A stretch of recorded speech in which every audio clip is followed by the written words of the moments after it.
Queremos agora encontrar os pontos de máximos e mínimos de uma função onde o domínio dela é um conjunto compacto.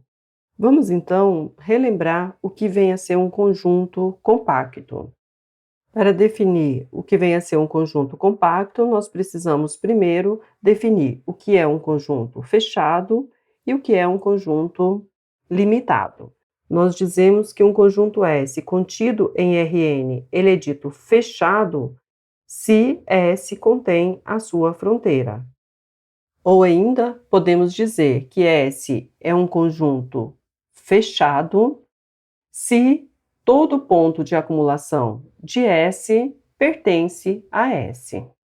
E nós dizemos que S, subconjunto de Rn, ele é limitado se existe um delta maior que zero, tal que o S está inteiramente contido na bola aberta de centro zero e raio delta. E nós dizemos que S é um conjunto compacto se S for fechado e ilimitado. Vamos agora definir o que vem a ser um valor máximo absoluto para a função f definida em R2. Considere f uma função definida em R2 assumindo valores na reta, e x0 e y0 um ponto no domínio da nossa função f. Nós dizemos que a f de x0 e y0 é um valor máximo absoluto de f se a f de xy for menor ou igual a f de x0 e y0, qualquer que seja o xy pertencente ao domínio da f. O ponto x0 e y0 é chamado ponto de máximo absoluto. Vamos primeiro relembrar o caso de máximos e mínimos em conjuntos compactos na reta. No caso n igual a 1, nós temos o seguinte teorema. Se f é uma função definida em um intervalo fechado da reta assumindo valores na reta, ela é uma função contínua, então existe um P1 e um P2 pertencentes ao intervalo fechado AB, tal que a f de P1 é menor ou igual a f de x e a f de P2 é maior ou igual a f de x, qualquer que seja o x pertencente ao intervalo AB. Ou seja, se f é uma função contínua definida em um intervalo fechado, então ela assume máximo e mínimo no intervalo fechado AB. F de P1 é o valor mínimo absoluto da função f e f de P2 é o valor máximo absoluto de f. P1 é o ponto de mínimo absoluto, P2, ponto de máximo absoluto. No caso n igual a 2, nós também temos o seguinte teorema. Se f é uma função definida em um domínio de R2 assumindo valores na reta, onde esse domínio é um conjunto compacto, ou seja, fechado e limitado, e a função f é uma função contínua, então existe um P1 e P2 pertencentes ao conjunto A, tais que a f de P1 é menor ou igual a f de xy e a f de P2 é maior ou igual a f de xy, quaisquer que sejam x e y pertencentes ao domínio da nossa função f. Ou seja, se f é uma função contínua, definida em um conjunto compacto, contido em R2, então f assume o valor máximo e o valor mínimo neste conjunto compacto. Observe que este teorema, ele apenas nos garante a existência de pontos de máximo e mínimo absolutos. Ele não nos fornece um critério segundo o qual nós possamos localizar esses pontos. Então, como encontrar P1 e P2? No caso n igual a 1, o primeiro passo é encontrar os pontos de máximo e mínimo que estão no interior do intervalo AB, que é um conjunto aberto. O segundo passo é encontrar os pontos de máximo e mínimo que estão sobre a fronteira do intervalo AB. Terceiro passo, calcular a f nesses pontos encontrados no passo 1 e passo 2 e comparar os valores obtidos. No caso n igual a 2, como encontrar P1 e P2? O primeiro passo é encontrar os pontos de máximo e mínimo que estão no interior do conjunto A, que é um conjunto aberto. O segundo passo, encontrar os pontos de máximo e mínimo que estão na fronteira do nosso domínio, do nosso conjunto A. E o terceiro passo é calcular a f desses pontos encontrados no passo 1 e passo 2 e comparar estes valores.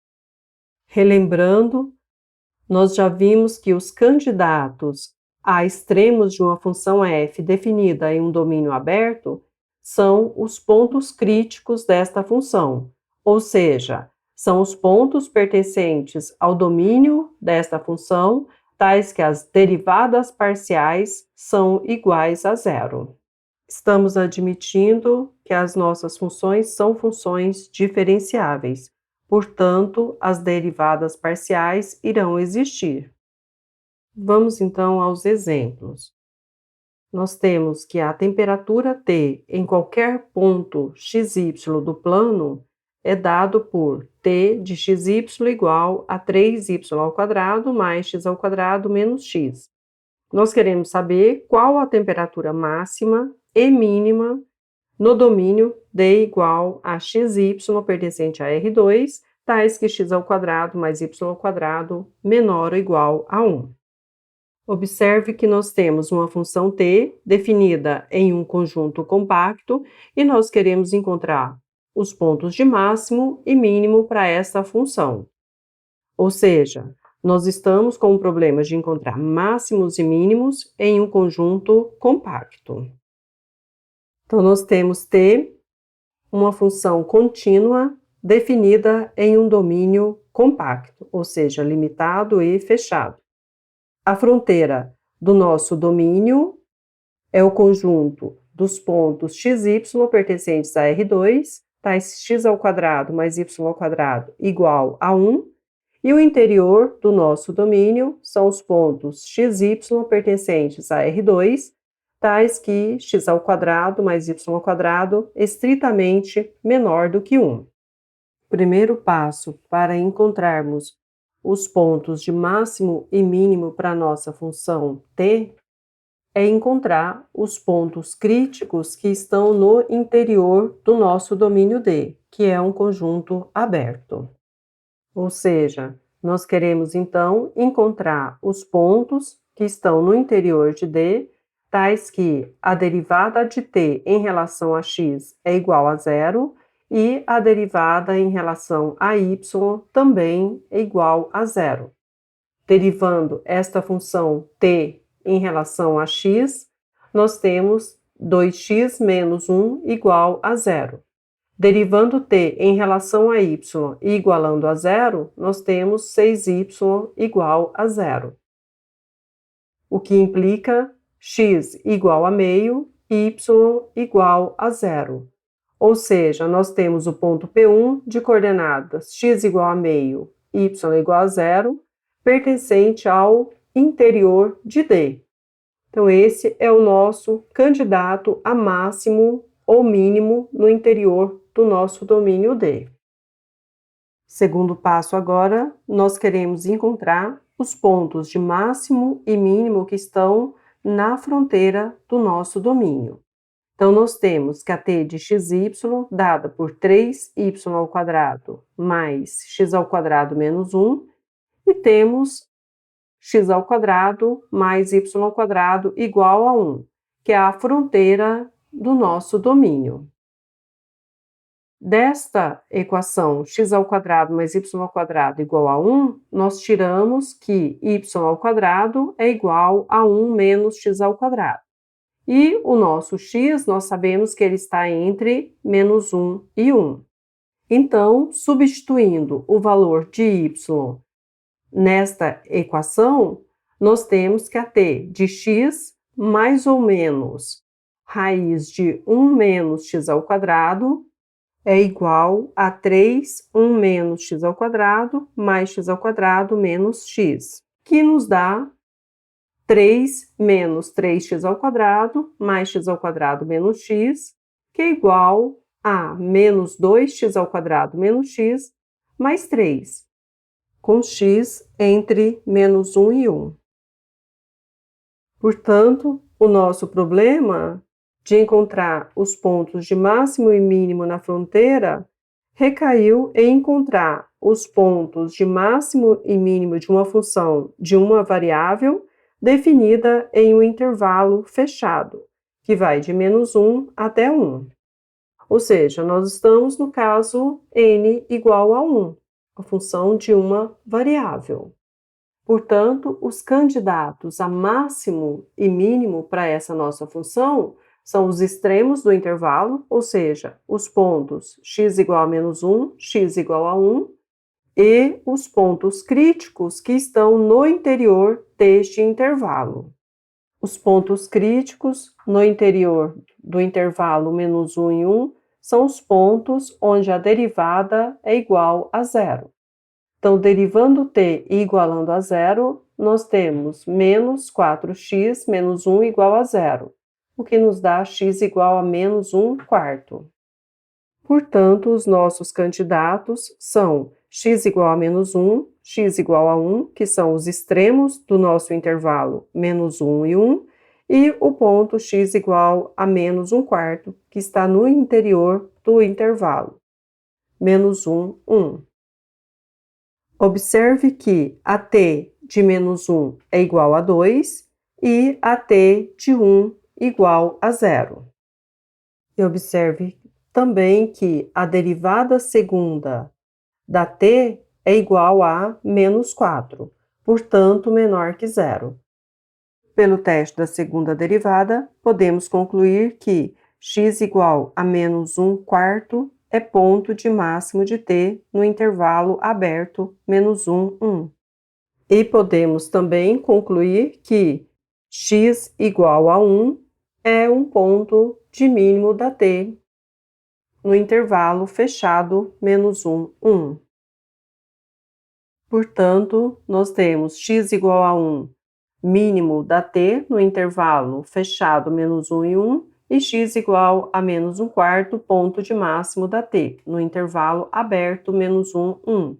Substituindo em y, nós vamos ter o ponto P2 de coordenadas x igual a 1, y igual a 0, que será um ponto de mínimo de t na fronteira do domínio D, e P3, o ponto de coordenadas x igual a menos 1 quarto e y igual a mais ou menos raiz de 15 sobre 4, que será um ponto de máximo de t na fronteira do domínio D. Substituindo P2 na nossa função t, nós temos que t de P2 igual a 0 e t de P3 igual a 3, mais ou menos raiz de 15 sobre 4 ao quadrado, mais 1 sobre 16 mais 1 sobre 4, que vai nos dar 50 sobre 16, simplificando, nós temos 25 sobre 8. Portanto, nós temos t de P2 igual a 0, que é o valor mínimo na fronteira, e t de P3 igual a 25 sobre 8, que é o valor máximo na fronteira. E nós temos, no interior, a t de P1, que era igual a menos 1 quarto. Portanto, nós concluímos que a temperatura máxima é igual a 25 sobre 8 e acontece na fronteira do nosso domínio. E a temperatura mínima é menos 1 sobre 4 e acontece no interior do nosso domínio.